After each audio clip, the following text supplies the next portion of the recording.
Think back on our lecture on slavery. Do you remember this? From 1861 to 1865, the United States engaged in a great civil war. Hundreds of thousands of men lost their lives in defense of their cause. More Americans died during the Civil War than all other American wars combined in history. The war, which was fought between the North and the South, was partially over the issue of slavery, and there are political, cultural, social, and economic effects of the Civil War that we still feel today.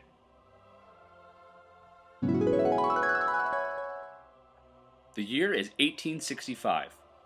The Civil War is over, and the Union has won. Focus immediately shifts to rebuilding the nation. The rebel Southern states must be readmitted to the country, and their slaves must be inserted into society as full citizens. This begins the era of American Reconstruction. Reconstruction was a period from 1865 to 1877 following the American Civil War that focused on rebuilding the nation and fixing the causes of the conflict.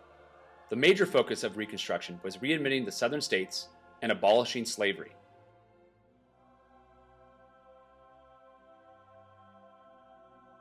Former slaves had to be granted their rights as citizens and have those rights protected. They also had to be inserted into American society as full citizens. As the war ended, plans for Reconstruction were headed by President Abraham Lincoln. As he stated in his second inaugural address, "With malice towards none and charity for all," Lincoln based his plan for Reconstruction on leniency. He believed that the Southern states should be forgiven for their rebellion against the North. Lincoln thought that forgiving the Southerners would heal the nation quicker and mend the wounds of the disastrous conflict. He also believed in slowly integrating former slaves into society, as to not upset white Southerners and disrupt the Reconstruction process. However, on an April night in 1865, Lincoln was assassinated. His vice president, Andrew Johnson, assumed control of the Reconstruction process. Johnson also believed in leniency towards the South. However, Johnson was unpopular and not the hero that Lincoln was. So radical Republicans in Congress took control of the Reconstruction process. The radical Republicans had an entirely different plan. They believed that the South should be punished for their rebellion.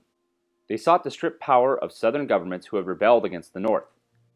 Most of all, they sought to quickly integrate former slaves into society, giving them full citizenship rights protected by law. During Johnson's presidency, the radical Republicans in Congress passed two significant laws to help African Americans. The first act is the Civil Rights Act of 1866. This gave African Americans citizenship rights and made black codes illegal in the states. Black codes had the intent and the effect of restricting African Americans' freedoms and keeping them below whites in the social structure. Next, we have the Freedmen's Bureau Act. The Freedmen's Bureau was intended to help assimilate newly freed slaves into the American culture.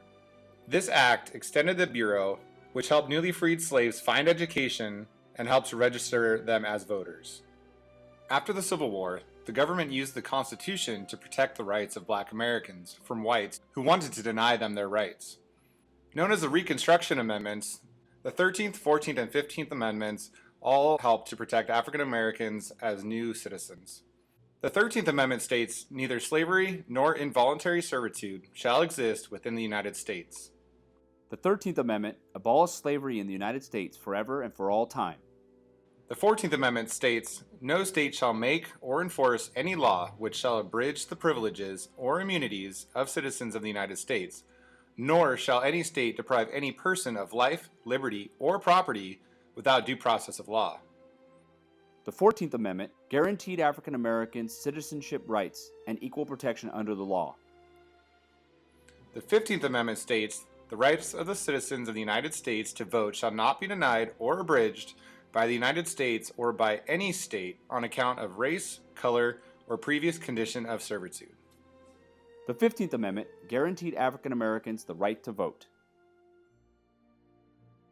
After the Civil War, the Southern economy was in ruins. The Confederate dollar was worthless. Land was destroyed, men were dead, free slaves had to turn to sharecropping. In sharecropping, newly free slaves worked on land owned by whites, they farmed it, and they kept part of the harvest. Some blacks became tenant farmers. They would save a little and rent a small plot of land, and farm it until they had enough money to own their own land. The problem is, neither option allowed blacks to escape poverty and truly gain their own freedom. Ultimately, Southern whites were furious about the new laws that protected blacks. They feared that freed African Americans would gain power in Southern politics, so Southern states resisted any new laws any way they could. The stage was set for racial clashes in Southern society. White Southerners resisted changes to society any way they could. One group that developed during this time was the Ku Klux Klan.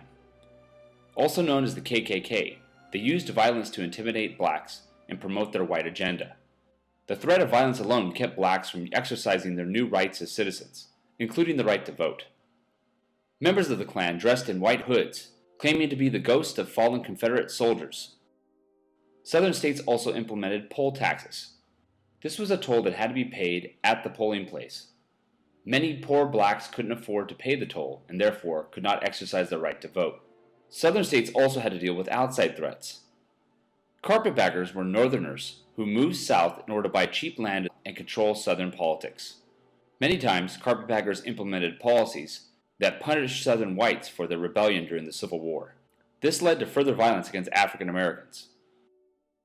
By the early 1870s, support for Reconstruction began to die out. Only a few pieces of legislation were passed in the remaining years. The Reconstruction Act of 1867 abolished governments in every Southern state, and instead divided the South into 5 military districts. These districts were policed by the U.S. military. Troops were stationed in streets, and Reconstruction laws were enforced at the point of a bayonet. Lastly, the Compromise of 1877. This compromise effectively ended Reconstruction by withdrawing federal troops from all Southern states. In exchange, Republican Rutherford B. Hayes was elected president in one of the tightest elections in U.S. history. Why does Reconstruction matter? The social, cultural, political, and economic effects of the Civil War and Reconstruction are still felt today in the South. Blacks entered a cycle of poverty and discrimination that they would never recover from, even to this day. The rise of the Ku Klux Klan gave a voice to angry white Southerners. African Americans would live for another century, under fear of retaliation and violence, afraid to exercise their rights as citizens, because of the Klan. In addition, the economy of the South would continue to struggle. White farmers would struggle to get by just as much as blacks. Education struggled, and Southern culture would never recover from the loss of the Civil War and the ripples of Reconstruction, which are still felt today.